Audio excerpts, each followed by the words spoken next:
এই হলো পান্তা ভাত, এটা হলো আলু ভর্তা, এটা হচ্ছে ডাল ভর্তা, এটা হচ্ছে কি বলে এটা হলো তিল ভর্তা, এটা কালো জিরা ভর্তা, আর এটা হলো মাছ ভর্তা, এটা হচ্ছে বেগুনি ভাজি এবং এটা হচ্ছে ইলিশ মাছ।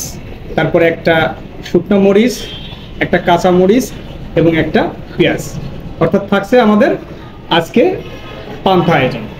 শুভ নববর্ষ 1432 বঙ্গাব্দ উদযাপন উপলক্ষে শাহজাদপুরের বিভিন্ন শ্রেণী পেশার মানুষ বিভিন্ন কর্মকাণ্ডের মধ্যে দিয়ে উদযাপিত হচ্ছে পয়লা বৈশাখ। তো আজকে আমাদের নর্থ বেঙ্গল স্কলার্স একাডেমির শিক্ষক এবং শিক্ষিকা বৃন্দের আয়োজনে আজকে থাকছে পান্তা আয়োজন।